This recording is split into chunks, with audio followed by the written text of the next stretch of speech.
धंदा करावा तर गुजराती आणि मारवाडी लोकांनी. काय झालं माहिती का, आज मी दुकानात गेले. दुकान म्हणजे तिथं किराणा दुकान आहे, ते लोक भाजीपाला पण विकायला ठेवतात.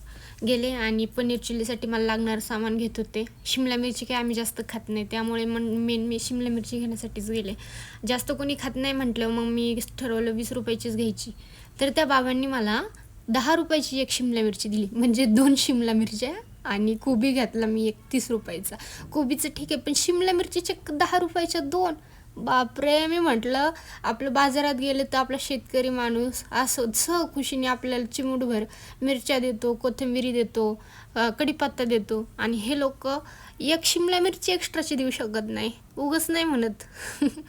असं जाऊ द्या. आल्या घरी, घेतली शिमला मिरची कापून, कांदाही जरा मोठा कापला. अशा प्रकारे पनीर चिल्लीसाठी जे जे सामान लागत होते ते असं सोया, टॅमॅटो, चिल्ली सगळे सॉसेस टाकून घेतले. ते पनीर चिल्ली कमी, मला सायन्स एक्सपेरिमेंट करण्यासाठी जो धडा असतो तो जास्त वाटू लागला होता. पनीर चिल्ली म्हणजे रिलेशनशिपसारखं झालं आहे.